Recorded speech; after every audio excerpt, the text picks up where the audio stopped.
আসসালামু আলাইকুম ওয়া রাহমাতুল্লাহি আলা রাসূলিহিল কারীম আম্মা বাদ আউযু বিল্লাহি মিনাশ শাইতানির রাজীম বিসমিল্লাহির রহমানির রহিম নূহ আলাইহিস সালাম আদম আলাইহিস সালাম এবং ইদ্রিস আলাইহিস সালামের পরে আল্লাহ তাআলা নূহ আলাইহিস সালামকে পৃথিবীর সর্বপ্রথম রাসূল করে এ পৃথিবীতে প্রেরণ করেছেন এবং আল্লাহ তাআলা ওনাকে বলেছেন আব্দু মাকিতা মানে হচ্ছে অবিডিয়েন্ট সার্ভেন্ট অফ আল্লাহ তাআলার একজন কৃতজ্ঞ বান্দা হিসাবে আল্লাহ তাআলা কালামুল্লাহ মাজিদে নূহ আলাইহিস সালামকে এই উপাধি দিয়েছিলেন। পাশাপাশি তিনি হচ্ছেন উলুল আজমিনার রাসূল, অর্থাৎ ৫ জন নবীকে আল্লাহ তাআলা কোরআনুল কারীমে দৃঢ় প্রত্যয় বা দৃঢ়চেতা রাসূল হিসাবে ঘোষণা করেছেন। নূহ আলাইহিস সালাম হচ্ছেন তাদের মধ্য থেকে অন্যতম। সাউদান ইরাকের একটি শহরে, যেটি কুফা শহরের এর নিকটবর্তী একটি শহর, এমন একটি শহরে আল্লাহ তাআলা নূহ আলাইহিস সালামকে নবী হিসাবে প্রেরণ করেছিলেন। সৈয়দনা আদম আলাইহিস সালাম থেকে শুরু করে নূহ আলাইহিস সালাম পর্যন্ত টানা ১০০০ বছর পর্যন্ত পৃথিবীতে শিরকের সূচনা বা উৎপত্তি হয়নি। বেসিকলি নূহ আলাইহিস সালামের জামানাতেই এই পৃথিবীতে সর্বপ্রথম শিরকের সূচনা হয়েছিল। ইবলিস শয়তান সর্বপ্রথম নূহ আলাইহিস সালামের জামানার যে কওমের লোকেরা তাদের কাছে শিরকের ইন্ট্রোডিউস করেছিল। তাদের সময়ে ৫ জন আল্লাহওয়ালা ব্যক্তি ছিল। তাদের ইন্তেকালের পরে শয়তান সেই জনগোষ্ঠীর লোকেদের কাছে এসে বলল, তোমরা এ সমস্ত কি ইবাদত করছো? তোমাদের পূর্বপুরুষেরা যেমনভাবে আল্লাহ তাআলার কাছে ইবাদত করে নিজেদেরকে সঁপে দিয়েছিল, তার সামনে তো তোমাদের ইবাদত কিছুই নয়। তোমরা একটা কাজ করো, তোমাদের ৫ জন আধ্যাত্মিক পুরুষ আল্লাহর প্রিয় বান্দাদের ৫টি মূর্তি তৈরি করে তোমরা তোমাদের ইবাদতগাহের পাশে রাখো। ফলে তাদের চেহারা দেখলে তাদের বেশি বেশি ইবাদতের কথা তোমাদের স্মরণ হবে এবং তোমরা আল্লাহ তাআলার ইবাদত করার ব্যাপারে বেশি আগ্রহী হবে। তারা এই শয়তানের মুখর চমৎকার এ কথা শুনে তাদের শ্রেষ্ঠ ৫ জন সন্তান বা আল্লাহওয়ালা ৫ জন ব্যক্তির ৫টি মূর্তি তৈরি করে তাদের ইবাদতগাহের ভেতরে তারা স্থাপন করল। এবং আসলেই তারা যখন এই ৫ জন ব্যক্তিদের মূর্তির দিকে তাকাতো, তাদের আল্লাহ তাআলার ইবাদতের কথা তাদের স্মরণ হতো। ফলে তারা আল্লাহ তাআলার বেশি বেশি ইবাদত করতে লাগল। এই জেনারেশন এভাবেই বেশি বেশি আল্লাহ তাআলার ইবাদতের মধ্য দিয়ে তারা পার করতে লাগল। কিন্তু পরবর্তী জেনারেশন যখন আসলো, শয়তান তাদের কাছে এমনভাবে কুমন্ত্রণা বা টেম্পটেশন দিল, ফলে ওই প্রজন্ম তারা আল্লাহ তাআলার এক আল্লাহর ইবাদতকে ভুলে গিয়ে এই ৫ জন শ্রেষ্ঠ আল্লাহর অলির মূর্তির সামনে দাঁড়িয়ে সেখানেই তারা মান্নত করতে শুরু করল এবং এক আল্লাহর ইবাদত বাদ দিয়ে সেই মূর্তিগুলোর ইবাদত শুরু করে দিল। এভাবেই সৈয়দনা নূহ আলাইহিস সালামের জামানাতে সর্বপ্রথম শিরকের সূচনা হয়। পবিত্র কালামুল্লাহ মাজিদে আল্লাহ তাআলা এই ঘটনাটি এভাবে উল্লেখ করেছেন যে নূহ আলাইহিস সালামের জামানায় যারা নেতৃত্বস্থানীয় ছিল তারা সাধারণ লোকদেরকে উদ্দেশ্য করে বলতো, অর্থাৎ আমাদের যে ৫ জন বিখ্যাত ব্যক্তি তাদের নাম ছিল ইয়াউক এবং নাসার, তোমরা এদের ইবাদত ছেড়ে দিও না, বরং তোমরা এদের উপাসনা করতে থাকো। ফলে এ আয়াত প্রমাণ করে যে নূহ আলাইহিস সালামের জামানাতে সর্বপ্রথম শিরকের উৎপত্তি হয়েছিল। কিন্তু নূহ আলাইহিস সালাম তার জাতিগোষ্ঠীর কাছে এক আল্লাহর দাওয়াত দিয়ে যেতে লাগলেন। তিনি বলতে আরম্ভ করলেন, হে আমার জাতিগোষ্ঠীর লোকেরা, হে আমার জনগোষ্ঠীর লোকেরা, তোমাদের কি হলো? তোমরা কেন এক আল্লাহর ইবাদত করছো না? তোমরা কি আল্লাহকে ভয় পাও না? এবং তিনি বললেন যে আল্লাহ তাআলা আমাকে তার বাণীবাহক হিসাবে, প্রেরিত রাসূল হিসাবে তোমাদের কাছে পাঠিয়েছেন। এই যে আমি তোমাদেরকে তাওহীদের বা এক আল্লাহর ইবাদতের দিকে দাওয়াত দিচ্ছি, এজন্য তো আমি কোনো পারিশ্রমিক তোমাদের কাছে চাচ্ছি না, বরং তোমরা যেভাবে শিরক করে যাচ্ছ, এক আল্লাহ ছাড়া মূর্তির পূজা করে যাচ্ছ, ফাইন্নী আখাফু আলাইকুম আযাবা ইয়াউমিন আযীম, আমি তোমাদের উপর কঠিনতম আযাব আসার আশঙ্কা করছি। সো তোমরা শিরক ছেড়ে দিয়ে, মূর্তি পূজা ছেড়ে দিয়ে, পৌত্তলিকতা ছেড়ে দিয়ে এক আল্লাহ তাআলার ইবাদতের দিকে ফিরে আসো। নূহ আলাইহিস সালাম যখন তার জাতিগোষ্ঠীর লোকেদের কাছে তাওহীদের দাওয়াত বা এক আল্লাহর ইবাদতের দাওয়াত দেয়া শুরু করলেন, তার জাতির লোকেরা, তার কওমের লোকেরা নানা ধরনের টাল বাহানা, অজুহাত এবং বিভিন্ন ধরনের যুক্তি তারা স্থাপন করতে শুরু করল।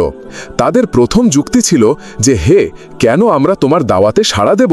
কারণ সমাজের নিম্ন শ্রেণীর লোকেরা হচ্ছে তোমার অনুসারী। কারণ আমরা দেখতে পাচ্ছি সমাজের লো ক্লাসের যারা লোকজন, নিম্ন শ্রেণীর লোকজন, নিম্ন পেশার লোকজন, এরাই হচ্ছে তোমার ফলোয়ার। তোমরা আগে এই সমস্ত লোকদেরকে তোমার আশেপাশ থেকে সরাও, তখন আমরা তোমার এ দাওয়াতকে গ্রহণ করব। তাদের আরও একটি যুক্তি ছিল যে তুমি এই নিম্ন শ্রেণীর লোকেদেরকে নিয়ে সমাজে ইনফ্লুয়েন্সিয়াল হতে চাচ্ছ। মুহু খানাতিল আকায়া, এই নূহ হচ্ছে জেলে সমাজ, কৃষক সমাজ, এ সমস্ত নিম্ন শ্রেণীর লোকদেরকে নিয়ে এ সমাজের মধ্যে একটা ইনফ্লুয়েন্স ক্রিয়েট করে সে আমাদের উপর সুপেরিয়র হতে চাইছে। এটা ছিল তাদের আরেকটি যুক্তি। তারা আরও বলতো যে আগে যদি এই নিম্ন শ্রেণীর লোকদেরকে তোমার কাছ থেকে তুমি তাড়িয়ে দাও, তাহলে আমরা তোমার উপর বিশ্বাস স্থাপন করতে পারি। নূহ আলাইহিস সালামের এই কথার জবাবে তিনি বলেছিলেন, ইন্নী উখাফু মান কওমু লা ইউমিনুন, অর্থাৎ যারা আল্লাহ তাআলার উপর বিশ্বাস স্থাপন করেছে, যদিও তারা নিম্ন শ্রেণীর হয়ে থাকে, কি করে আমি তাদেরকে তাড়িয়ে দিতে পারি?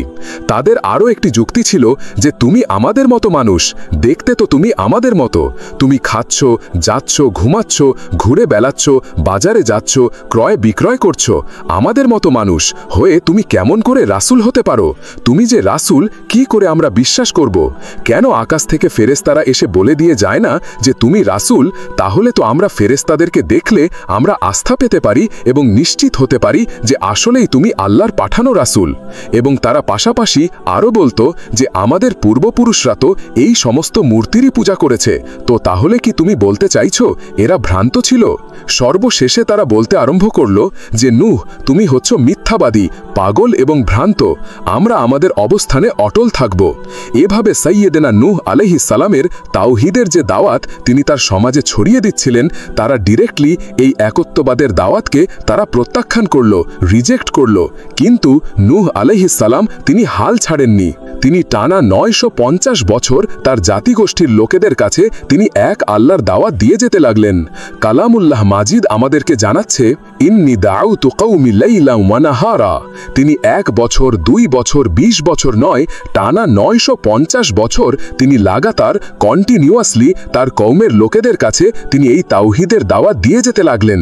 এবং তিনি দিন রাতকে এক করে টায়ার্ডলেসলি, রেস্টলেসলি তিনি তার জাতিগোষ্ঠীর কাছে একই দাওয়াত দিতে লাগলেন। তিনি বলছেন, ওয়া আন্নী দাউতুহুম জাহরাতাও ওয়া লাইলা, দিন রাত আমি চেষ্টা করে গেলাম, তাদেরকে তাওহীদের দাওয়াত দিলাম, কিন্তু তারা আমার কথা শুনছে না। এর মানে হচ্ছে আল্লাহ, আমি যখনই তাদেরকে দাওয়াত দিতাম, তারা তাদের আঙুলগুলো তাদের কানের ভেতরে ঢুকিয়ে রাখত, যাতে করে আমার তাওহীদের কথা তাদের শুনতে না হয়। এবং তারা আমাকে দেখলেই চাদর দিয়ে তাদের মুখ পেঁচিয়ে রাখত, যাতে করে আমার কথাগুলো তারা শুনতে না পায়। নূহ আলাইহিস সালাম বললেন, আল্লাহ, আমি দাওয়াতি কাজ করার কোনো মাধ্যমই তো বাকি রাখিনি। আমি প্রথমে পার্সন টু পার্সন, আমি প্রাইভেটলি দাওয়াত দিতাম। এটা যখন তারা অস্বীকার করল, আমি তখন পাবলিক দাওয়াত দেয়া শুরু করলাম। আমি তাদের বড় গ্যাদারিংস, বিভিন্ন ফেস্টিভ্যালে যে তাদেরকে এই দাওয়াতের কথা শোনালাম, কিন্তু তারা প্রত্যাখ্যান করেছে। অর্থাৎ এই আয়াত থেকে বোঝা যাচ্ছে যে নূহ আলাইহিস সালাম দাওয়াত দেয়ার বাণীবাহকের যে কাজ, এই গুরু দায়িত্ব পালনে কোনো ধরনের প্রক্রিয়া তিনি বাদ রাখেননি। তিনি দিনে রাতে, তিনি প্রাইভেটলি, তিনি পাবলিকলি, তিনি উৎসাহ প্রদানের মাধ্যমে, জান্নাতের সুসংবাদ দেওয়ার মাধ্যমে কিংবা জাহান্নামের ভয় দেখানোর মাধ্যমে নানাভাবে তার জাতিগোষ্ঠীর কাছে আখেরাতের কথা, আখেরাতে আল্লাহ তাআলার সুপ্রিম কোর্টের কাঠগোড়ায় দাঁড়িয়ে জবাবদিহিতার কথা, এক আল্লাহর একত্ববাদের কথা, এ দাওয়াতগুলো তিনি দিয়ে গিয়েছেন। কিন্তু অধিকাংশ ক্ষেত্রেই এবং অধিকাংশ লোকগুলোই নূহ আলাইহিস সালামের এই তাওহীদের দাওয়াতকে প্রত্যাখ্যান করেছিল এবং রিজেক্ট করেছিল। এভাবে নূহ আলাইহিস সালাম যখন দাওয়াত দিয়ে যেতে লাগলেন, তার কওমের লোকদের মধ্য থেকে ফাইনাল যে রেসপন্সটি এসেছিল সেটি হচ্ছে, অনেক হয়েছে, এবার তুমি থামো। তুমি যদি দাওয়াত বন্ধ না করো, তাহলে আমরা তোমাকে স্টোনিং করে, পাথর মেরে, প্রস্তর নিক্ষেপ করে দুনিয়া থেকে বিদায় করে দিব। এবং তারা এও বলল যে অনেক হয়েছে, তুমি অনেক আর্গুমেন্ট আমাদের সাথে দিয়েছ, অনেক তর্ক বিতর্ক তোমার সাথে হয়েছে, এবার থামো। তুমি যে আযাবের ভয় দেখাচ্ছ, পারলে সেটা দেখাও। তুমি আমাদেরকে বলছো যে আমরা যদি এক আল্লাহর ইবাদত না করি, আমরা যদি পৌত্তলিকতা না ছাড়ি, তাহলে আল্লাহ তাআলা আযাব দিয়ে আমাদেরকে ধ্বংস করে দিবে। পারলে সেই ধ্বংসলীলা তুমি আমাদের সামনে নিয়ে আসো, পারলে সেই শাস্তি দেখাও তুমি যদি সত্যবাদী হয়ে থাকো। এবার নূহ আলাইহিস সালাম তাদের এ ধরনের অ্যাটিটিউড দেখে অনেকটা হতাশ হলেন। তিনি তাদের কাছে কোনো প্রতিদান চাইছেন না, তাদের কল্যাণের জন্যই, তাদেরকে জাহান্নামের আগুন থেকে বাঁচার জন্যই তিনি 950 বছর ডেডিকেট করে দিলেন তাদের দাওয়াতি কাজে। কিন্তু তারা দাওয়াতি কাজে সাড়া দিচ্ছে না। অবশেষে হতাশ হয়ে আল্লাহকে দোয়া করলেন, আল্লাহ, আমি আর পারছি না, আপনি এবার করে দিন, আপনি একটা ফায়সালা করে দিন। অবশেষে তিনি বদদোয়া করে বসলেন, তাদের ওপর অভিশাপ দিয়ে ফেললেন করে বসলেন। তিনি বললেন, আল্লাহ, আপনি এমন আযাব পাঠান, আযাব দিয়ে আপনি কাফেরদের আন্ডা বাচ্চা কাউকে আপনি অবশিষ্ট রাখবেন না। পুরো কাফের সমাজ, মুশরিক সমাজকে আপনি আযাব দিয়ে ধ্বংস করে দেন। যদি আপনি তাদেরকে বাঁচিয়ে রাখেন, তাহলে তারা বিশ্বাসীদেরকেও সংক্রামিত করবে এবং তাদের অনাগত প্রজন্ম তারা পাপাচারী হয়ে এ পৃথিবীতে তারা ফাসাদ সৃষ্টি করবে। নূহ আলাইহিস সালাম যখন এরকম বদদুয়া করলেন, আল্লাহ তাআলা নূহ আলাইহিস সালামের এই অভিশাপ বা বদদুয়াকে কবুল করলেন এবং তিনি নূহ আলাইহিস সালামকে জানিয়ে দিলেন, নূহ, তোমার কথা মতো আমি এবার এটার একটা শেষ দেখে ছাড়ব এবং আমি পৃথিবীতে আযাব পাঠাবো। সে আযাবটি হচ্ছে ভয়ঙ্কর ধরনের বন্যা, হয়ে যাবে গোটা পৃথিবীতে মহাপ্লাবন ঘটবে। সো সে প্লাবন থেকে বাঁচার জন্য, অর্থাৎ তুমি আমার গাইডেন্স বা আমার পাঠানো দিক নির্দেশনা অনুযায়ী তুমি বিশাল একটি নৌকা বানাও বা কিস্তি বানাও বা বিশাল একটি জলতি বা নৌযান বানাও, যাতে করে এই মহাপ্লাবন থেকে বাঁচার জন্য তুমি বিশ্বাসীদেরকে নিয়ে এই নৌযানে, এ কিস্তিতে, জাহাজে বা এ জলধরিতে, এ নৌকাতে তোমরা আশ্রয় নিতে পারো। আল্লাহ তাআলার পক্ষ থেকে এ আদেশ যখন আসলো, সাইয়েদনা নূহ আলাইহিস সালাম বিশ্বাসীদেরকে নিয়ে বিশাল এক জলতি বা নৌকা বা বিশাল এক জাহাজ তিনি তৈরি করলেন। সালামের কওমের মুশরিক লোকেরা যখন এই জাহাজ বা নৌকা বানাতে দেখল, তারা হাসাহাসি শুরু করে দিল। কোরআন বলছে, যখনই নৌকা বানানো, এই কিস্তি বানানো, এই বিশাল জলতরি বানাতে দেখল, তারা ঠাট্টা বিদ্রুপ করল। তারা বলল, এই মরুভূমির মাঝখানে কোথায় তুমি এই নৌকা চড়াবে? তোমরা যেহেতু নৌকা বানাচ্ছ, পারলে একটা সাগরও বানিয়ে নাও, যাতে করে তোমাদের এই নৌকাকে, এই জাহাজকে তোমরা ভাসাতে পারো। সাইয়েদনা নূহ আলাইহিস সালাম এবং বিশ্বাসীরা আল্লাহ তাআলার ওপর অটল থেকে আল্লাহ তাআলার দেয়া দিক নির্দেশনা অনুযায়ী তারা বিশাল নৌকা তৈরি করে ফেললেন। এ পর্যায়ে আল্লাহ তাআলা আলাইহিস সালামকে জানা বলেন যে মহাপ্লাবনের জন্য নূহ তুমি অপেক্ষা করতে থাকো এবং এই প্লাবনটা হবে 40 দিন লম্বা, 40 days long. An entire world will be drastically flatted. গোটা বিশ্বের এমন কোনো জায়গা থাকবে না, আনাচে কানাচে গোটা বিশ্বটা এই মহাপ্লাবনের আওতায় এসে পৃথিবীর সব প্রাণীগুলো মারা যাবে। সো তুমি কি করে বুঝবে যে আমি কখন এই মহাপ্লাবন পৃথিবীতে দিচ্ছি? সেটার একটা সাইন হচ্ছে তুমি যখন চুলার ভেতর থেকে ফুরফুর করে কল করে করে পানি বেরোতে দেখবে, তখনই বুঝবে যে সে টাইমটা চলে এসেছে। তখন তুমি হাত্তা চুলা যখন চুলার ভেতর থেকে আগুনের পরিবর্তে আগুনের বিপরীতে পানি ছুটতে আরম্ভ করবে, তখনই বুঝবে যে সে সময়টা চলে এসেছে, মহাপ্লাবনের সময়টা একেবারে ঘনিয়ে এসেছে। তখন তুমি সমস্ত বিশ্বাসী বান্দা বান্দীদেরকে, যারা তোমার ফলোয়ার, যারা একত্ববাদে বিশ্বাসী, তাদেরকে নিয়ে সেই নৌকায় তুমি আরোহণ করবে এবং প্রতিটি প্রাণী থেকে জোড়ায় জোড়ায়, অর্থাৎ ম্যাসকুলিন অ্যান্ড ফেমিনিন, নারী পুরুষ জোড়ায় জোড়ায় তুমি নিয়ে সেই নৌকাতে আরোহণ করবে। কারণ এই মহাপ্লাবনটা এত ভয়ঙ্কর মহাপ্লাবন হবে, ফলে পৃথিবীতে কেউ বেঁচে থাকবে না এবং তোমরাই হবে নেক্সট জেনারেশন এবং তোমাদের থেকেই পৃথিবী আবার নতুন করে সভ্যতা বিনির্মিত হবে এবং তোমাদের থেকে নতুন করে পৃথিবীর সব প্রাণীকুল আবার নতুন করে বংশবিস্তার শুরু হবে। আল্লাহ তাআলার এই গাইডেন্স অনুযায়ী নূহ আলাইহিস সালাম অপেক্ষা করতে লাগলেন যে কখন চুলার ভেতর থেকে কল কল করে পানি বেরোয়। হঠাৎ করে তিনি একদিন দেখতে পেলেন যে চুলার ভেতর থেকে পানি বেরোচ্ছে। তিনি সমস্ত বিশ্বাসীদেরকে নিয়ে এবং বিভিন্ন প্রাণীকুল থেকে জোড়ায় জোড়ায় নারী পুরুষ দুই ধরনের জেন্ডারকে একত্রিত করে নিয়ে তিনি আল্লাহ তাআলার নামে সেই নৌকার মধ্যে আরোহণ করলেন এবং আল্লাহ বললেন, যখন আরোহণ করবে তোমরা আল্লাহর নামে আরোহণ করবে, অর্থাৎ বিসমিল্লাহ বলে আরোহণ করবে। কারণ তোমাদের এই নৌকার, এই জাহাজের গতি এবং স্থিতি এটা হবে আল্লাহর নামে। এটার সেইং বা অ্যাঙ্কারিং, এটার পানির উপরে ভেসে চলা এবং এটা নোঙর ভেড়ানো সবটাই হবে আল্লাহ তাআলার নামে। এবং আল্লাহ তাআলার আদেশ অনুযায়ী নূহ আলাইহিস সালাম সবাইকে নিয়ে সেই নৌকায় আশ্রয় নিলেন। কোরআন আমাদেরকে জানাচ্ছেন, গোটা বিশ্বব্যাপী এমন ভয়ঙ্করভাবে আকাশ থেকে ঝুম বৃষ্টি নাজিল হলো, জমিন তার ভেতরে থাকা পানিগুলোকে ওপরে উদ্গীরণ করে দিতে লাগলো। ওপর থেকে পানি, নিচ থেকে পানি, ফলে গোটা বিশ্বে এক মহাপ্লাবনের পরিস্থিতি তৈরি হলো। এবং সেই ভয়ঙ্কর প্লাবনের মধ্যে, সেই ঝড় ঝাপটার মধ্যে, সেই পানির মধ্যে সালামের সেই কিস্তি বা সেই জলতরী বা সেই নৌকা ভাসতে লাগলো। কোরআন বলছে, বিশাল পাহাড় সহ ঢেউয়ের মধ্যে মধ্যে নূহ আলাইহিস সালামের তরী আল্লাহর নামে ভাসতে আরম্ভ করল এবং আল্লাহর নামে নূহ আলাইহিস সালাম সেই তরী ভাসিয়ে দিলেন মহাপ্লাবনের। ঠিক কিছু আগে নূহ আলাইহিস সালাম ওনার ছেলে কানানকে আহ্বান করলেন যে, কান, তুমি এই নৌকার মধ্যে আরোহণ করো। ইতিহাস থেকে আমরা জেনেছি যে নূহ আলাইহিস সালামের 4 জন সন্তান ছিল, হামসা, ইয়াফাস, কান, এ 4 জন সন্তানের মধ্যে 3 জন ঈমান এনেছিল, শুধু কানান ছাড়া। বললেন, আমার প্রিয় সন্তান, তুমি নৌকায় ওঠো, আল্লাহর কাছে তওবা করো। কিন্তু সালামের এই আহ্বানের প্রত্যুত্তরে তিনি বলেছিলেন, আমি নৌকায় উঠব না, আমি পাহাড়ের চূড়ায় যেয়ে দাঁড়াবো, পাহাড় আমাকে পানি থেকে বাঁচাবে, কারণ এই বন্যার পানি তো পাহাড় পর্যন্ত পৌঁছতে পারবে না। বললেন, আজকে আল্লাহর থেকে, আযাব থেকে, এই মহাপ্লাবন থেকে বাঁচানোর কেউ নাই, কেউ তোমাকে বাঁচাতে পারবে না, পাহাড় তোমাকে আজকে সুরক্ষা দিতে পারবে না, বাঁচাতে পারবে না, আজকে বাঁচানোর কেউ নেই, তুমি তাড়াতাড়ি উঠে আসো এখানে। কিন্তু সালামের ছেলে কানান অস্বীকৃতি জ্ঞাপন করল। কোরআন বলছে, বাবা আর ছেলের মধ্যে যখন এ ধরনের কথা চলছিল, হঠাৎ করে বিশাল এক সাগরের ঢেউয়ের ধাক্কা এসে সন্তান কানানকে পানির মধ্যে ডুবিয়ে দিল। তাহলে এই আয়াত থেকে বুঝলাম, কানান যারা ডুবে গিয়েছিল তাদের অন্তর্ভুক্ত হয়েছিল।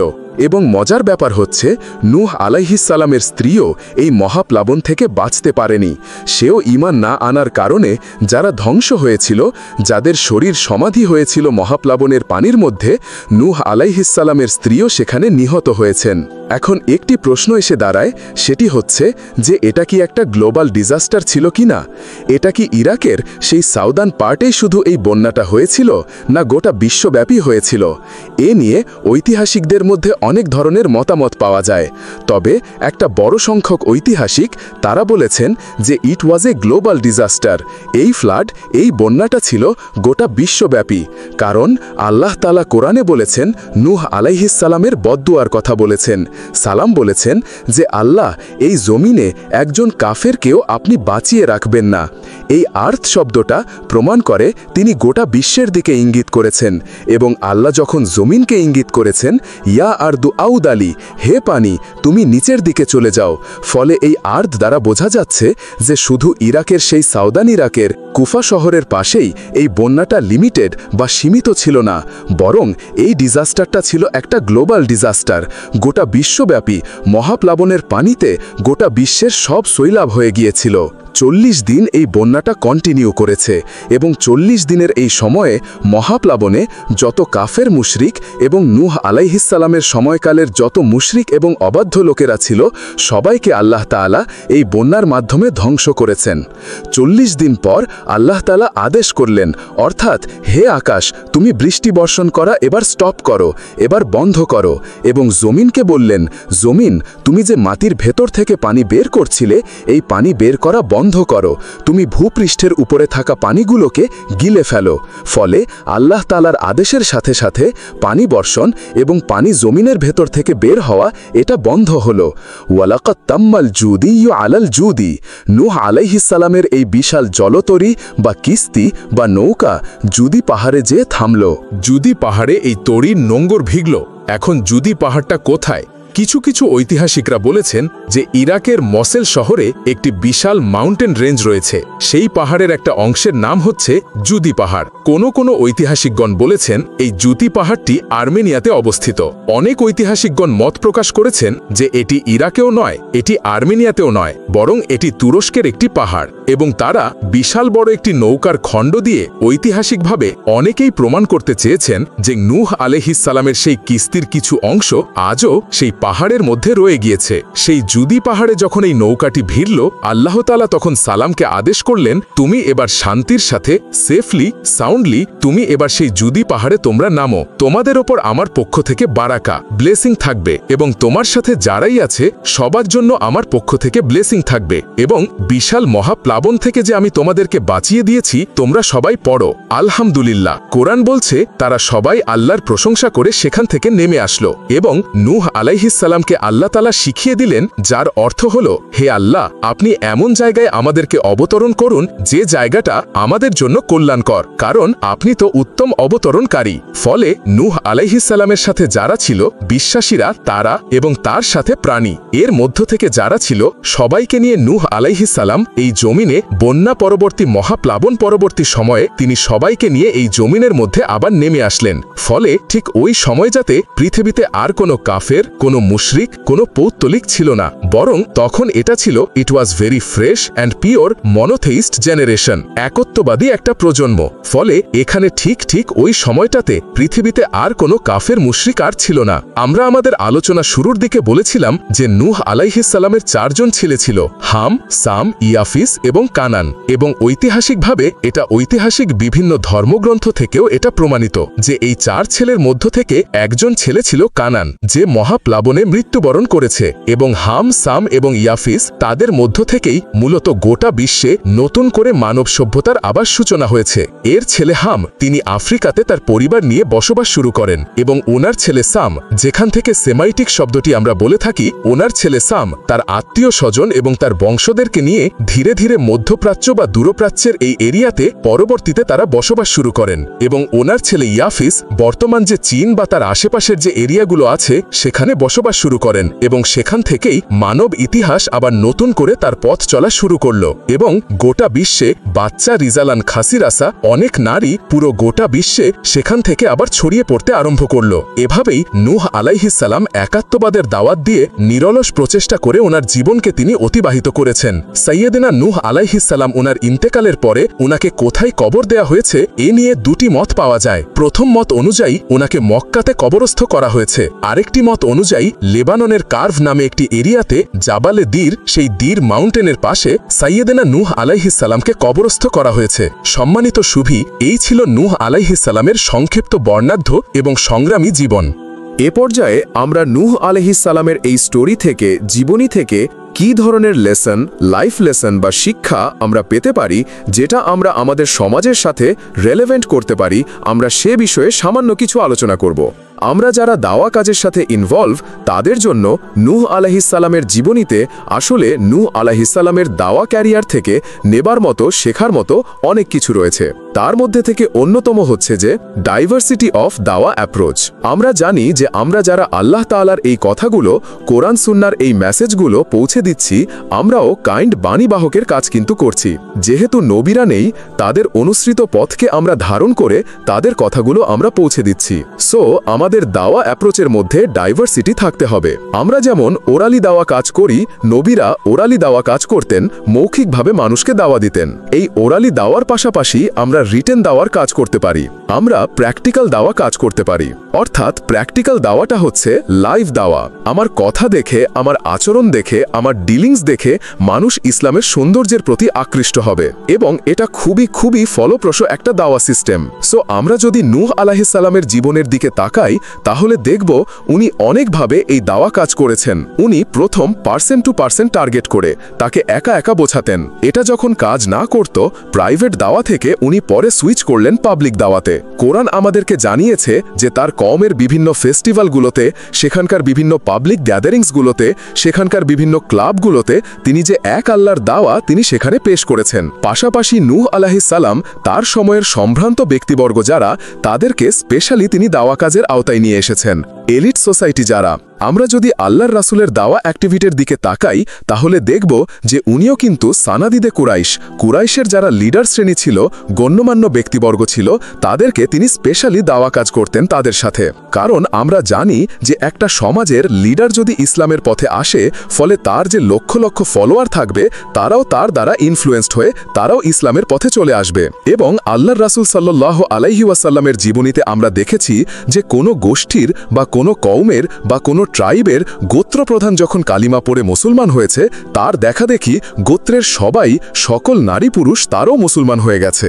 দাওয়া কাজ আঞ্জাম দেওয়ার ক্ষেত্রে যারা এলিট সোসাইটি বা সমাজের গণ্যমান্য ব্যক্তিবর্গ যারা থাকবে, তাদেরকে দাওয়াত দেওয়ার ক্ষেত্রে আমাদেরকে স্পেশাল এফোর্ট দিতে হবে। কারণ তাদেরকে যদি আমরা ইসলামের পক্ষে, সত্যের পক্ষে কনভিন্সড করতে পারি, ফলে তারা সমাজের আরও অনেক লোককে ইসলামের সুশীতল বাণীর ভেতরে নিয়ে আসতে পারবে। তো এর মানে এই নয় যারা নিম্ন শ্রেণীর বা যারা সমাজের মধ্যবিত্ত বা নিম্ন মধ্যবিত্ত যে ফ্যামিলিগুলো রয়েছে বা যে সমস্ত লোকজন রয়েছে, তাদেরকে আমরা গুরুত্ব দিব না। ব্যাপারটি এমন নয়। নূহ আলাইহিস সালামের ঘটনা থেকে আমরা বুঝতে পারছি যে একটা হচ্ছে মাস পিপলদের জন্য দাওয়া, আরেকটি হচ্ছে যারা সমাজের উচ্চ শ্রেণী তাদের জন্য স্পেশালি কিছু টাইম স্পেন্ড করা, তাদেরকে আলাদাভাবে দাওয়া দেওয়া এবং অথবা তাদের উপযোগী করে দেওয়া অ্যাক্টিভিটি। তাদের কাছে যদি আমরা প্রেজেন্টেশন করতে পারি, তাহলে নিঃসন্দেহে তারাও ইসলামের সৌন্দর্যের দ্বারা আকৃষ্ট হবে। নূহ আলাইহিস সালামের এই জীবন কাহিনী থেকে আমরা আরও একটি বিষয় শিখতে পারি, সেটি হচ্ছে দাওয়া কাজে কখনো হতাশ হওয়া যাবে না, নিরাশ হওয়া যাবে না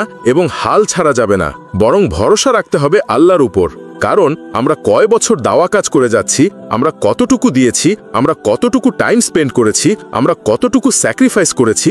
আমরা যদি নূহ আলাইহিস সালামের জীবনের দিকে তাকাই, তাহলে দেখব যে তিনি টানা 950 বছর টানা লাগাতার তিনি তার জাতিগোষ্ঠীর কাছে দাওয়াতি কাজ করেছেন। কিন্তু তিনি নিরাশ হননি, হতাশ হননি, হাল ছেড়ে দেননি, তিনি ভরসা রেখেছিলেন আল্লাহর উপর। সো আমরা যারা দাওয়া কাজ করছি, আমরা ইনস্ট্যান্ট ফলাফলের জন্য যেন বসে না থাকি, আমরা আমাদের দায়িত্বটুকুন পালন করব। নূহ আলাইহিস সালামের এই স্টোরি থেকে আমরা আরও একটি বিষয় শিখতে, সেটা হচ্ছে আমাদের কাজ হচ্ছে ইফোর্ট দেয়া, বাট এটার কমপ্লিশন, এটার রেজাল্ট আসবে আল্লাহ তাআলার পক্ষ থেকে। আরবিতে বলা হয় নাহনু জুনুদুল ওয়াসাই ওয়াল্লাহু জুনুদুন নাতাইজ। প্রচেষ্টা করার মালিক আমরা, সফলতা দেয়ার মালিক হচ্ছেন আল্লাহ। আমি অনেক দাওয়াতি কাজ করছি, কিন্তু আমার দাওয়াতি কাজে কেউ সাড়া দিচ্ছে না, কেউ রেসপন্স করছে না, আমার দাওয়াতি কাজে কেউ ইসলামের প্রতি আকৃষ্ট হচ্ছে না। ইট ডাজেন্ট মিন দ্যাট আমি একজন ব্যর্থ দায়ী, না, এটা কখনোই না।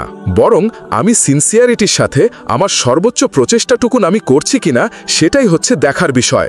আমার কত ফলোয়ার, আমার ডাকে কত মানুষ সাড়া দিল, এটা দেখার বিষয় না, বরং আমি আমার রোলটা প্লে করতে পারছি কিনা সিনসিয়ারিটির সাথে, এটা হচ্ছে দেখার বিষয়। এর কারণ হচ্ছে আল্লাহর হাবিব সাল্লাল্লাহু আলাইহি ওয়াসাল্লাম বলেছেন, কিয়ামতের দিন অনেক নবী দাঁড়াবে যাদের ফলোয়ার হচ্ছে হাতে অল্প কয়েকজন, মানে অল্প কয়েকজন ঈমান এনেছিল পৃথিবীতে। অনেক নবী ছিল, তারা কিয়ামতের দিন দাঁড়াবে, তার বিশ্বাসী উম্মতের সংখ্যা হচ্ছে মাত্র 2 জন। পৃথিবীতে এরকম অনেক নবী ছিল, কিয়ামতের দিন তিনি দাঁড়াবেন, তার ওপর বিশ্বাস এনেছিল মাত্র 1 জন, মানে নবীও 1 জন, তার প্রতি ঈমানও এনেছে মাত্র 1 জন। এমনও অনেক নবী কিয়ামতের দিন আল্লাহ তাআলার দরবারে দাঁড়াবে, যেই নবীর কোনো ফলোয়ার নাই, যেই নবীর কোনো বিশ্বাসী উম্মত নাই, অর্থাৎ নবী শুধু একা, তার সারা জীবনের দাওয়াত কাজে কেউ তার ডাকে সাড়া দেয়নি। তার মানে কি তিনি ব্যর্থ? নেভার, কখনোই না। তিনি তার দায়িত্বটুকুন পালন করেছেন, এজন্য তিনি আল্লাহ তাআলার দরবারে তিনি সফল। সো কে আপনার ডাকে সাড়া দিবে, কে ইসলামের পথে আসবে, এটা আমাদের দেখার বিষয় না। আমাদের দেখার বিষয় হচ্ছে আমরা আমাদের দায়িত্বটুকুন পালন করেছি কিনা, আমরা কোরআনের ইসলামের সুন্দর বিউটিফুল মেসেজগুলো আমরা পৌঁছে যেতে পেরেছি কিনা। That should be hour concern, সেটাই হচ্ছে আমাদের দায়িত্ব। সূরা হুদে নূহ আলাইহিস সালামের ফলোয়ার কত ছিল, এ ব্যাপারে আমরা জানতে পারি। আল্লাহ তাআলা বলছেন, ওয়ামা কানা মাআহু ইল্লা কলিল, মানে নূহ আলাইহিস সালামের জাতিগোষ্ঠীর হাতে গোনা অল্প কিছু লোক ছাড়া তার প্রতি অন্যান্যরা ঈমান আনেনি। এ অল্প কিছু লোক, তাদের সংখ্যা কত, তাফসির ইবনে কাসিরে এসেছে। ইবনে আব্বাস বলেন, জেহুম নারী পুরুষ মিলিয়ে 80 জন। ইম্যাজিন, 950 বছরের দাওয়াতি ক্যারিয়ারে ওনার উপর ঈমান এনেছে মাত্র 80 জন। তার উনি প্রতি 100 বছরে অন অ্যাভারেজ 10 জন ওনার উপর ঈমান আনেনি, কিন্তু উনি হচ্ছেন উলুল আজমি মিনার রসুল। এই মহাবিশ্বে 5 জন শ্রেষ্ঠতম নবীদের মধ্য থেকে তিনি হচ্ছেন অন্যতম। সো আমাদেরকে দেখতে হবে আমরা আমাদের দায়িত্বটুকুন পালন করছি কিনা। কতজন আমাদের ডাটাকে সাড়া দিল, কতজন আমাদের ফলোয়ার হলো, কতজন ইসলামের পথে আসলো, কি আসলো না, সেটা আল্লাহ তাআলা নির্ধারণ করবেন। নূহ আলাইহিস সালামের জীবনী থেকে আমরা আরও যে শিক্ষাটি পাই, এবং এটি খুবই গুরুত্বপূর্ণ একটি লেসন, সেটা হচ্ছে হেদায়া অনলি বিলংস টু আল্লাহ। হেদায়েত দেয়ার মালিক হচ্ছেন আল্লাহ। কান and the wife of Nuh, for example, যেমন নূহ আলাইহিস সালামের ছেলে কান কিংবা তার স্ত্রী, তারা কিন্তু নূহ আলাইহিস সালামের প্রতি ঈমান আনেনি। তার মানে বাবা নবী হয়ে অনেক সময় ছেলে ঈমান আনতে পারেনি, তার ভাগ্যে সেটা জোটেনি। নূহ আলাইহিসসালাম নবী ছিলেন, কিন্তু তার স্ত্রী তার প্রতি ঈমান আনেনি। এজন্য আল্লাহ তাআলা বলছেন, হে নবী, আপনি যাকে চান তাকে আপনি হেদায়েত দিতে পারবেন না, কারণ হেদায়েত দেয়ার মালিক আপনি নন। হেদায়েত দেয়ার নিরঙ্কুশ একছত্র ক্ষমতা হচ্ছে শুধুমাত্র কেবলমাত্র আল্লাহ তাআলার হাতে। তিনি যাকে চাইবেন তাকে তিনি হেদায়েত দেন। আমরা চাইলেই কাউকে হেদায়েত দিতে পারবো না। নূহ আলাইহিসসালামের জীবনী থেকে আরও একটি বড় শিক্ষা হচ্ছে যে আল্লাহ তাআলা হুট করেই কাউকে আযাব দেন না বা শাস্তি পাঠান না, বরং আল্লাহ তাআলা বারবার সুযোগ দিয়ে থাকেন। অনেক সুযোগ দেওয়ার পরেও বারবার সুযোগ দেওয়ার পরেও যখন কেউ সত্যের পথে ফিরে আসে না, বরং বারবার তারা অবাধ্যতা, দাম্ভিকতা এবং বাড়াবাড়ি করে, ঠিক তখনই আল্লাহ তাআলা তাদেরকে শাস্তি দেন। আমরা নূহ আলাইহিসসালামের জাতিগোষ্ঠীর দিকে যদি তাকাই, তাহলে দেখব যে তিনি 950 বছর তাদেরকে চান্স দিয়েছেন। এত লম্বা সময় তাদেরকে সুযোগ দেওয়ার পরেও তারা সত্যের পথে ফিরে আসেনি। অতঃপর আল্লাহ তাআলা মহাপ্লাবন দিয়ে প্রজাতি গোষ্ঠীকে ধ্বংস করে দিয়েছেন। নূহ আলাইহিসসালামের জীবনী থেকে সর্বশেষ যে শিক্ষাটি আমরা পাই সেটি হচ্ছে, সব ধ্বংস নয়, কিছু ধ্বংস আছে যেটা আবার নতুন করে সৃষ্টি করে, অর্থাৎ সৃষ্টির জন্য ধ্বংস। আমরা যদি দেখি যে আল্লাহ তাআলা এমন এক গজব পাঠালেন, এমন এক পানিশমেন্ট দিলেন, এমন এক মহাপ্লাবন দিলেন, যেটা দিয়ে গোটা পৃথিবীবাসীকে তিনি ধ্বংস করেছেন, অল্প কিছু মানুষ ছাড়া। কিন্তু আমরা যদি অন্য দিক থেকে খেয়াল করি, তাহলে দেখব যে ধ্বংসটি ধ্বংসের জন্য নয়, ধ্বংসটি ছিল নতুন করে সৃষ্টির জন্য। আমরা দেখি যে অনেক এলাকাতে অগ্নিকাণ্ড ঘটে, সেখানে হয়তো বেড়ার ঘর ছিল, টিনের ঘর ছিল, তো অগ্নিকাণ্ড ঘটার পরে সেখানে বিশাল করে বিল্ডিং তৈরি হয়। তার মানে সব ধ্বংসের জন্য নয়, কিছু ধ্বংস আছে সৃষ্টির জন্য। নূহ আলাইহিসসালামের ক্ষেত্রেও এই ধ্বংসের ব্যাপারটি ঠিক এমনই ঘটেছিল। কাফেরদেরকে, মুশরিকদেরকে ধ্বংস করে দিয়ে নতুন এক একত্ববাদী প্রজন্মের সূচনা যাতে পৃথিবীতে ঘটে, সেজন্য আল্লাহ তাআলা এই ধ্বংসের সূচনা করেছিলেন। আল্লাহ তাআলা আমাদের সবাইকে আম্বিয়া আলাইহিমুসসালামদের অনুসৃত পথে থেকে তাদের মত এবং পথকে বেছে নিয়ে সিরাতুল মুস্তাকিমে পরিচালিত হওয়ার তৌফিক দান করুক। আসসালামু আলাইকুম ওয়া রাহমাতুল্লাহি ওয়া বারাকাতুহু।